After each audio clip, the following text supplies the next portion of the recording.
ओम नमो भगवते वासुदेवाय। तो आज हम लोग श्रीमद् भागवतम के इस तृतीय स्कंद के 12वें अध्याय का 12वां श्लोक लेते हैं। मनुर्मुन्महिंसो महाच्युरितध्वज उग्ररेता भवा कालो वामदेवो धृतव्रता। तो कल के श्लोक में हम लोगों ने सुना था कि किस तरह से जो रुद्र ने जैसे ही उत्पन्न हुए तो ब्रह्मा जी से कहने लगे मेरा निवास स्थान कहाँ है। तो ब्रह्मा जी ने जो कल दिया तो अब क्या होता है कि मुनिर्मुनिर्महिंसो महाशिवऋतध्वज उग्र रेता भवा कालो वामदेव धृतव्रता। तो ब्रह्मा फिर आगे क्या कह रहे हैं, उनका स्थान बता दिया कि मैंने तुम्हारा निवास स्थान चुन लिया है। हृदय इंद्रियां वायु आकाश वायु अग्नि जल पृथ्वी सूर्य चंद्रमा तपस्या ये बताया था। फिर ब्रह्मा ने कहा हे बालक रुद्र तुम्हारे नाम, अब क्योंकि नाम भी तो पूछा था ना कि मेरा नाम क्या है और मैं कहाँ रहूँगा, कि ऑब्वियसली आदमी जब पैदा होता है तो सबसे पहले नाम ये अलग बात है कि हम लोगों के माता पिता नाम रखते हैं, यहाँ रुद्र ने प्रकट होते ही अपना नाम पूछा। तो ब्रह्मा कहने लगे हे बालक रुद्र तुम्हारे 11 अन्य नाम भी हैं, रुद्र के अतिरिक्त तो तुम्हारे 12 और भी नाम हैं। वो है मन्यु मनु महीनस महान शिव ऋतुध्वज उग्ररेता भव काल वामदेव तथा धृतव्रत। तो ये 11 नाम जो है ब्रह्मा जी ने दे दिए उनको कि तुम्हारे ये 11 नाम और हैं। फिर आगे जो है उनकी पत्नियां भी बता रहे हैं कि तुम्हारे ये 11 नाम है और तुम्हारी 11 पत्नियां और है। फिर पत्नियों को बता रहे कौन कौन। उन्होंने तो केवल निवास स्थान और अपना नाम पूछा, क्यों पत्नियों को क्यों बताने लगे बिना पूछे, क्योंकि सृष्टि कार्य आगे बढ़ाना था। पहले तो कुमारों को उत्पन्न किया, कुमारों ने साफ मना कर दिया। उसी कुमारों के मना करने पे ही उसका परिणाम हुआ कि रुद्र उत्पन्न हो गए। जब क्रोध आया तो रुद्र के नाम दिए। अब रुद्र से भी वही बात कहने के लिए अब यहाँ डायरेक्टली पत्नियों के नाम बताने लगे। क्या बताते हैं, धीरति रस लोमा चानि उत्सर्पिर्लंबिकः ईरावती स्वधा दीक्षा रुद्रान्यो रुद्रते स्त्रियः। तो फिर कह रहे हैं कि हे रुद्र तुम्हारी 11 पत्नियां भी हैं जो रुद्राणी कहलाती हैं और वे इस प्रकार है। धी धृति यानी कि धी बुद्धि और धृति रसला उमा न्युत सर्पी इला अंबिका ईरावती स्वधा और दीक्षा। ये 11 ये रही तुम्हारी पत्नियां, 11 पत्नियां हैं। और फिर कह रहे हैं कि आगे कह रहे हैं ग्रहाणे तानि नामानि स्थानानि च सयोसरा ए विसृजा प्रजावधि प्रजा नामसी यत् प्रति। हे बालक अब तुम अपने तथा अपनी पत्नियों के लिए मनोनीत नामों तथा स्थानों को स्वीकार करो। कह रहे देखो ये तुम्हारे नाम हैं, ये तुम्हारी पत्नियों के नाम हैं, अब तुम अपनी पत्नियों को स्वीकार करो और अपने नामों को स्वीकार करो। क्यों स्वीकार करो, अब तुम जीवों के स्वामियों में से एक हो। मतलब उन्हें डायरेक्ट स्वामी के पद पर नियुक्त कर दिया कि आगे जो ब्रह्मांड में सृष्टि हुई, अभी सृष्टि तो हुई नहीं ज़्यादा क्योंकि पहले उन्होंने 4 कुमार को ही उत्पन्न किया, अपने पहले ही बालक ऐसे हो गए, फिर रुद्र हुए। तो अब वो रुद्र से कह रहे हैं कि देखो ऐसा है कि तुम अब स्वामी बनो सभी जीवों के, मतलब अब आगे की सृष्टि बढ़ाओ, तुम जीवों के स्वामियों में से एक हो, अतः तुम व्यापक स्तर पर जनसंख्या बढ़ा सकते हो। अब उन्होंने कहा देखो हमने तुम्हें 11 एक नहीं 11 पत्नियां दे दी, अब तुम व्यापक रूप से अब तुम जल्दी जल्दी संख्या बढ़ाओ। रुद्र के पिता के रूप में ब्रह्मा, देखो जब ब्रह्मा की भक्ति से उत्पन्न हुए तो ऑब्वियसली रुद्र के पिता ब्रह्मा हुए।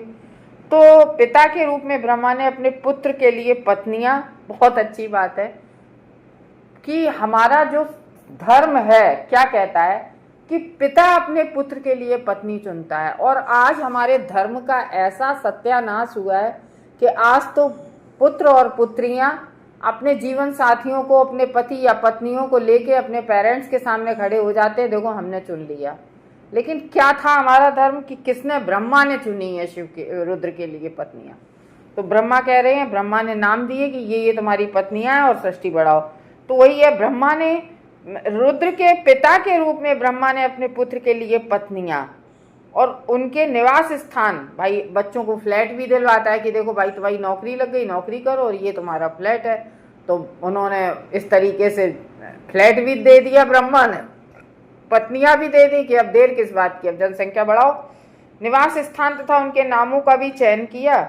ये स्वाभाविक है कि पुत्र अपने पिता द्वारा चुनी गई पत्नी को स्वीकार करे। स्वाभाविक है कि पुत्र को चुनना ही है। क्यों? क्योंकि पिता ने चुना है, इसलिए उन्हें स्वीकार करना है, स्वीकार करना है। जिस तरह वह अपने पिता द्वारा रखे गए नाम को या पिता द्वारा प्रदत्त संपत्ति को स्वीकार करता है। तो जब देखो, बहुत कितनी बढ़िया प्रभुपाद ने बात कही है कि जब पिता द्वारा नाम स्वीकार करता है, क्योंकि हम जब हम लोग तो कहते नहीं कि नहीं हमें ये नाम अच्छा लग रहा है, हमें मम्मी पापा ये नाम दे दो, नहीं ना, हमें जो नाम हमारा पिता रख देता है, माता पिता दे देते, हमारा वही नाम हो जाता है। उसके बाद वो चलो, उसके बाद में उनकी जितनी भी पूरे जीवन की कमाई होती है, जितनी भी धन संपत्ति होती है, जितना भी उनका नाम होता है, सब मिलता तो पुत्र को ही है। तो वो तो जब पुत्र लेता है, नाम तो चलो मिल गया, कोई बात नहीं, फिर संपत्ति पे भी पूरा अधिकार होता है। तो जब इन पे अधिकार है तो पिता जो डिसीजन ले रहा है वो भी चुनने का भी, उन्हें भी बच्चों को चुनना चाहिए। आज हम देखते हैं कि बच्चे बिल्कुल अस्वीकार कर देते हैं अपने पिता के डिसीजंस को। तो वही कह रहे हैं कि अपने पिता द्वारा रखे गए नाम या पिता द्वारा प्रदत्त संपत्ति को स्वीकार करता है। संसार की जनसंख्या बढ़ाने का ये सामान्य तरीका है। क्यों? क्योंकि ये पुराने समय से चला आ रहा है कि पिता कहता है देखो भाई ये धन संपत्ति है, मतलब बहुत बढ़िया सिस्टम है अपने यहाँ का, बहुत बढ़िया। अगर सोचो तो पिता ने क्या किया, पिता ने अपनी धन संपत्ति सौंपी अपने पुत्र को, नाम तो दे ही दे देता है। और उसके बाद में ये किस लिए? क्योंकि जनसंख्या आगे बढ़ाओ। दूसरी ओर चारों कुमार हैं जिन्होंने अपने पिता की भेंट स्वीकार नहीं की। वो तो देखो भगवान की भक्ति में थे और वो कहने को एक भगवान का ही अवतार थे, क्योंकि भगवान को मन में बसा के उन्होंने उत्पन्न किया था, भगवान में मन लगा कर किया था। तो वो तो भेंट स्वीकार नहीं की, क्योंकि वे बहुत से पुत्र उत्पन्न करने के कार्य की अपेक्षा बहुत उच्च पद पर थे। तो वो जो चार कुमार थे वो बहुत उच्च पद पर, अब लोग नहीं कहते कि अरे वे बहुत आगे निकल गए हैं भक्ति में, तो इस तरीके के वो थे चार कुमार। उनके लिए ये भौतिक जगत की कोई भी चीज़, कोई भी, तुम पूरा संसार का ही ना दे दो, और फिर ब्रह्मा जी जैसा पिता क्या नहीं दे सकता था। लेकिन वो उससे भी ऊंचे पद पे वो परम पिता परमेश्वर भगवान उन्हें प्राप्त कर रहे थे, उस पद पर थे। तो जिस तरह से पुत्र उच्च उद्देश्य के लिए अपने पिता के आदेश को अस्वीकार कर सकता है, उसी तरह से पिता उच्च उद्देश्य के लिए जनसंख्या बढ़ाने तो अपने पुत्रों का पालन करने से इनकार कर सकता है।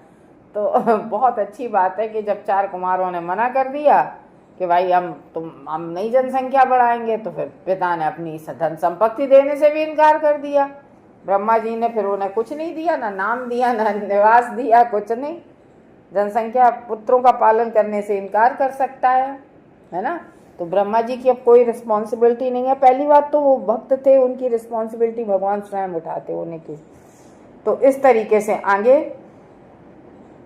15वें श्लोक में है, इत्यादिष्ट सगुरुणा भवानी ललोहिता सत्ताकृति स्वभावेन ससर्जात्म समः प्रजा। कह रहे हैं कि इत्यादिष्ट स्वगुणा भवानी, यानी कि इस प्रकार से, इस प्रकार से क्या हुआ कि जब अब भाई दे दिया सब कुछ, अब आगे की सृष्टि बढ़ने लगी, किसकी? रुद्र की। तो इस प्रकार से रुद्र ने क्या किया, इत्यादिष्ट आगे स्वगुणा, यानी कि क्या? स्वगुरुणा, अपने ही गुरु द्वारा, जो उनके ब्रह्मा जी उनके पिता या गुरु, उन्होंने जो आदेश दिया था, नील लोहित शारीरिक रंग वाले अत्यंत शक्तिशाली रुद्र ने अपने ही समान स्वरूप, ठीक है ना, स्वगुरुणा, अपने ही गुरु से और अपने भाई कैसे हम लोगों ने सुना था ना, जब रुद्र प्रकट हुए किस रंग के थे? नील रुता, यानी कि नीले और लाल रंग के रुद्र हुए उत्पन्न। तो रुद्र ने सेम वैसे ही अपने जैसे, भाई ब्रह्मा जी ने जे तो कह दिया सृष्टि उत्पन्न करो, जे नहीं कहा कि किस तरह की सृष्टि उत्पन्न करो, कि भले मांस उत्पन्न करो, कि राक्षस उत्पन्न करो, कि उद्यमी करो, कि सीधे करो, ऐसा कुछ ब्रह्मा जी ने आदेश तो किया नहीं था। तो अब रुद्र महाराज ने क्या किया, नील लोहित यानी कि नीले और जैसा उनका नीला और लाल मिश्रित शरीर था वैसे ही रंग के शारीरिक रंग वाले अत्यंत शक्तिशाली रुद्र ने अपने ही समान स्वरूप बल तथा उग्र स्वभाव वाली अनेक संतानें उत्पन्न कर रहे। उनने उद्यमी संतानें उत्पन्न कर रही, बड़ो उपद्रव धरन लगी पूरे उसमें ब्रह्मांड में। जारे जे जलाओ, जे आग जनी और जे करो वो करो, उत्पात मचाने लगे रुद्र के सारे बच्चे। अब जब चारों तरफ उत्पाद मचाने लगे, अब ब्रह्मा जी ने देखा। अब देखो ब्रह्मा जी क्या कहते हैं, रुद्राणाम रुद्र श्रेष्ठानाम समन्तादिग्रस्ताम जगत निसाम्या संख्य यशो युधान प्रजापति संकट। क्या कह रहे हैं, रुद्र द्वारा उत्पन्न अपने पुत्रों और पौत्रों की संख्या असीम थी। इतनी ज्यादा खूब संख्या रुद्र ने उत्पन्न कर दी, असीम थी। और ये रुद्र के पुत्र ब्रह्मा जी के कौन हुए, पोते पर पोते, यानी कि तभी उसमें लिखा है कि पौत्रों की संख्या असीम हो गई। आप भैया ब्रह्मा जी खूब फल फूल गए पौत्रों से, नाती नता खूब हो गए। जब वे एकत्र हुए तो वे संपूर्ण ब्रह्मांड को निगलने लगे, ले तो ब्रह्मांड को ही नष्ट करने लगे वही रुद्र के बच्चे। जब जीवों के पिता ब्रह्मा ने ये देखा तो वे इस स्थिति भयभूत हो गए, वे तो भयभीत हो गए कि अरे, उनने अपने सिर से हाथ ठोका, वारे मेरे रुद्र, कैसी कैसे तुमने बच्चे उत्पन्न किए। वही बात हो गई ना कि शिवजी जी ने एक को वरदान दिया था, वो कौन था, वृत्तासुर था, बकासुर कौन था, वही भस्मासुर, कि वो उसने वरदान प्राप्त कर लिया कि हम तपस्या करके हम जिसके सिर पे हाथ रखें वो भस्म हो जाए। और वो शिवजी से ही वरदान प्राप्त हुआ और शिवजी को ही भस्म करने के मूड में, यानी कि जिससे वरदान लिया उसी को भस्म करने के लिए घूमने लगा पीछे। तब वो तो विष्णु भगवान ने कहा कि अरे नहीं, इनके तो ऐसे ही रहते हैं आशीर्वाद, पहले चेक तो कर लो कि बेकार में इनके पीछे पीछे भगे जा रहे, कि पहले चेक करो। कि चेक कैसे करें, कि तुम देखो अभी तुम्हें कुछ नहीं होगा, तुम धरो तो अपने मूड पे हाथ, ले उनने अपने मूड पे हाथ रखा, चले खुद ही भस्म हो गए। तो जे तो ऐसे तो जे शिव जी हैं, बिना सोचे समझे वरदान दे देते हैं। तो इस तरीके का वो भी किया कि कही थी कि तुम जनसंख्या बढ़ाओ, वो जनसंख्या ऐसी कि इतना उत्पाद के ब्रह्मांड को ही पूरा समाप्त करने में लग गई वो रुद्र के बच्चे, यानी कि ब्रह्मा जी के सब नाती पोता। क्रोध के अवतार रुद्र की संतानें विश्व व्यापार को बनाए रखने में इतनी भयानक थीं कि जीवों के पिता ब्रह्मा भी उनसे भयभीत हो गए। ब्रह्मा भी भयभीत हो गए, हते तो पितामह, लेकिन भयभीत हो गए। रुद्र के तथाकथित भक्त या अनुयायी भी कष्टकारक ही होते हैं। ये लिखा है कि रुद्र के जो आज भी भक्त हैं या उनके अनुयायी हैं, वो भी इस समाज के लिए भी कष्टकारक होते हैं। कभी कभी वे स्वयं रुद्र के लिए भी भयानक बन जाते हैं। कभी कभी शायद ऐसे ही था कि उसने ऐसे ही प्रश्न किया था कि अपना ही मांस शायद काट काट के अग्नि में भस्म करने लगा था, अपना ही मांस की आहुतियाँ देने लगा था, कुछ ऐसे ही था। तो वो कह रहे हैं कि कभी कभी रुद्र के वंशज रुद्र की कृपा से रुद्र का ही वध करने की योजनाएं बनाते हैं, ऐसा है उनके भक्तों का स्वभाव। यहाँ बता रहे हैं उनके भक्तों का ऐसा स्वभाव है, रुद्र के भक्तों का भी ऐसे ही है। तो उनके बच्चे भी फिर उसी तरीके के हुए। देखो, भगवान की तपस्या, भगवान की पूजा, जैसे हम लोग है ना, जैसे हरे कृष्ण महामंत्र है, हरे कृष्ण कृष्ण कृष्ण हरे हरे, हरे राम राम राम हरे हरे। ऐसा कहा जाता है कि अगर हम ये नाम तेज तेज बोल के, छिपकली जो हमारे घर में कॉकरोच, छिपकली, मच्छर, मक्खी, पेड़ पौधे, ये भी अगर ये हरे कृष्ण भगवान का नाम सुनते हैं तो इनकी भी जो है गति बदल जाती है। मतलब इन्हें भी इनकी भी मुक्ति हो जाती है। अगला जन्म इन्हें ऐसे नहीं मिलता है कि छिपकली कॉकरोच का। तो इसलिए अरे प्रभुपाद तो थे, वो तो एक कुत्ता ऐसे ही बैठा था, तो वो उठ के गए, उनको हरे कृष्ण महामंत्र सुनाया जाके पास में जाके। तो ये ऐसी, ये इससे किसी को परेशानी तो है नहीं, लाभ ही लाभ है। जिसके भी कानों में भगवान का नाम पड़ेगा उसको लाभ हो जाता है। तो ये है। और लेकिन इधर रुद्र के बच्चे कैसे हो गए, वो ऐसे करने लगे कि पूरा वंशज रुद्र की कृपा से रुद्र का ही वध करने की योजना बनाते। तो ये था। अब ब्रह्मा जी को देख के, जैसे ब्रह्मा जी ने कहा जे तो पूरे ब्रह्मांड को ही पूरा विनिष्ट किए दे रहे, अब क्या करते हैं ब्रह्मा जी? ब्रह्मा जी कहते अलम प्रजापि, बस बस बस बहुत हो गई। ब्रह्मा जी ने कही अलम प्रजापि सृष्टाभिदीसी भासुरोत्तमः मया सह दयंतीर्विदिशुभिरुल्वणः। अलम, बस बस बहुत हो गया अब तुम्हारा। तो कहते हैं कि ब्रह्मा ने रुद्र से कहा हे देवश्रेष्ठ, लेकिन क्या स्थान दे रहे हैं रुद्र को? देवताओं में श्रेष्ठ, ठीक है ना। तो वो ये कह रहे हैं रुद्र को कि हे देवताओं में श्रेष्ठ, तुम्हें इस प्रकार के जीवों को उत्पन्न करने की आवश्यकता नहीं है। बस इस तरीके के जीव, भैया हमने तो तुमसे भले मांस पैदा करने की कही थी, अपने आराम से जनसंख्या बढ़ाए। तो उनकी भैया ऐसे उपद्रवी जीवों को उत्पन्न करने की आवश्यकता नहीं है। ऐसे जीवों को उन्होंने अपने नेत्रों की दहकती लपटों से सभी दिशाओं की सारी, ये क्या किसने? रुद्र के बच्चों ने क्या किया? सभी दिशाओं, चारों दिशाओं में सारी वस्तुओं को विध्वंस करना शुरू कर दिया। आंखों से लपटें निकल रही थी तो सब विध्वंस करने लगे, और उन्होंने मुझ पर भी आक्रमण किया। लो लो लो लो लो, अपने पितामह को ही लीलने के चक्कर में, अपने पितामह को ही समाप्त करने के चक्कर में लग गए। तो आगे 18 में कहते हैं तप आतिष्ठ भद्रम ते सर्वभूत सुखावहम तपशैव यथा पूर्व सृष्टा विश्वामिदं भवान। हे पुत्र, अच्छा हो कि तुम तपस्या में स्थित हो, जो समस्त जीवों के लिए कल्याणप्रद हो और जो तुम्हें सारे वर दिला सकती है। केवल तपस्या द्वारा तुम पूर्ववत ब्रह्मांड की रचना कर सकते हो। ब्रह्मा जी का एक ही सिंगल फंडा अपने लिए भी था, उनने कि हम कौन है, कहाँ से आए, नहीं समझ में आ रही, तपस्या करने बैठ गए। फिर सृष्टि करो, सृष्टि कैसे करें, कहाँ से शुरू करें, फिर तपस्या करने बैठ गए।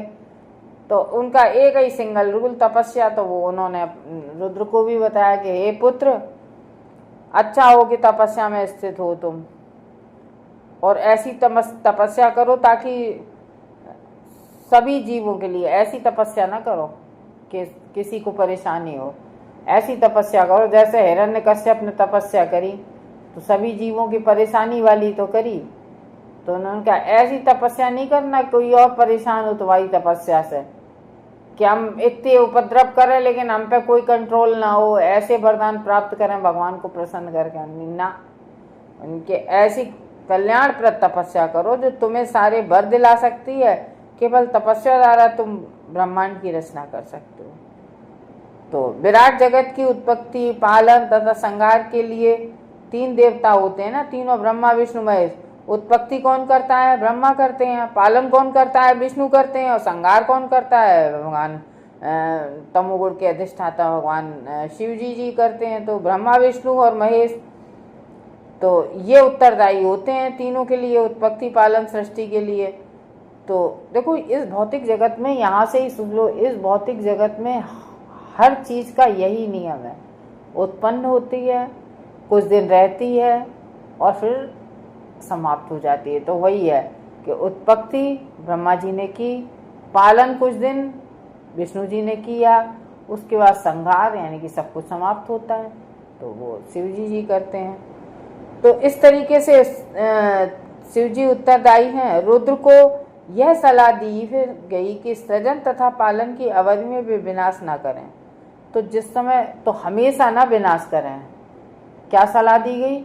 जैसे अभी भी जब प्रलय का समय आता है तभी संहार करते हैं शिव जी, ऐसा नहीं है कि कभी भी करने लगे। तो उन्हें यही सलाह दी गई कि सृष्टि और पालन के समय में, जब उसका सृष्टि का समय हो तब तुम कतई भी नहीं करोगे, संहार करोगे।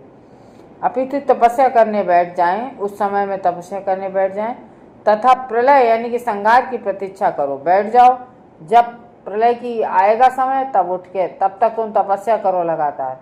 तभी शिव जी भगवान अपने हाथ में माला ले लेते हैं, भगवान के नाम की जप माला करते रहते हैं, और जब समय आता है तभी करते हैं संहार शिव जी। तो वो कह रहे कि पालन की अवधि में कोई विनाश नहीं होगा, अपितु तपस्या करने बैठ जाएं तथा प्रलय यानी कि संहार की प्रतीक्षा करें, जब उनकी सेवाओं का उपयोग किया जाएगा। कि तुम्हारी सेवाएं कब लगेंगी? जब संहार का समय आ जाएगा। अभी तुम्हारी सेवाएं नहीं लग रही हैं, कब लगेंगी? जब संहार का समय आएगा तब तुम्हारी सेवाएं लगेंगी। तो तपस्यैव परम ज्योतिर्भगवन्तम अधोक्षजम सर्वभूत गुहावासम मज्जसा विन्दते पुमान। एकमात्र तपस्या से उन श्री भगवान के भी पास पहुंचा जा सकता है। तो यहाँ बता रहे हैं कि भगवान तक भी पहुंच जाए। रोज भगवान तक कौन पहुंच सकता है? तपस्या के बल पर। तो कह रहे एकमात्र तपस्या से उन श्री भगवान के पास भी, यानी बैकुंठ धाम भी हम लोग जा सकते हैं। किससे? तपस्या के बल से, जो प्रत्येक जीव के हृदय के भीतर है। भगवान परमात्मा हम सबके जीव के अंदर है, किंतु साथ ही साथ समस्त इंद्रियों की पहुंच के बाहर है। तो ब्रह्मा ने रुद्र को तपस्या करने हेतु सलाह दी, जो उनके पुत्रों तथा अन्यायियों के लिए उदाहरण स्वरूप थी कि पूर्ण पुरुषोत्तम भगवान की कृपा पाने हेतु तपस्या कितनी आवश्यक है। भगवत गीता में कहा गया है कि सामान्य जन महाजनों द्वारा दिखाए गए पथ का अनुसरण करते हैं। इस तरह से रुद्र की संतानों से ऊबकर तथा जनसंख्या की वृद्धि से निगले जाने के भयभीत होकर अब ब्रह्मा को खुद का डर के कहीं हमें नहीं न, जो रुद्र के बच्चे हैं हमें ही ना कहीं निगल जाए, भयभीत होकर ब्रह्मा ने रुद्र से और अधिक अवांछित संतानें उत्पन्न न करने तथा परमेश्वर की कृपा प्राप्त करने हेतु तपस्या करने की सलाह दी। अतः चित्रों में हम देखते हैं कि रुद्र सदैव भगवान की कृपा पाने हेतु ध्यानावस्थित रहते हैं। अप्रत्यक्ष रूप से रुद्र के पुत्रों तथा अनुयायियों को क्या सलाह दी जाती है कि रुद्र तत्व का अनुसरण न करते हुए संहार कार्य बंद कर सके, जबकि ब्रह्मा की शांतिपूर्वक सृष्टि हो रही हो। तो ब्रह्मा जी कह रहे हैं कि जब हम सृष्टि कर रहे हो शांतिपूर्वक बैठ जाना, शांतिपूर्वक जे इन्हें समझा लो, जो तुम्हारे जे बच्चे हैं शांतिपूर्वक बैठे, हम अभी सृष्टि कर रहे हैं। तो ये था रुद्र भगवान का। हरे कृष्णा भक्तों।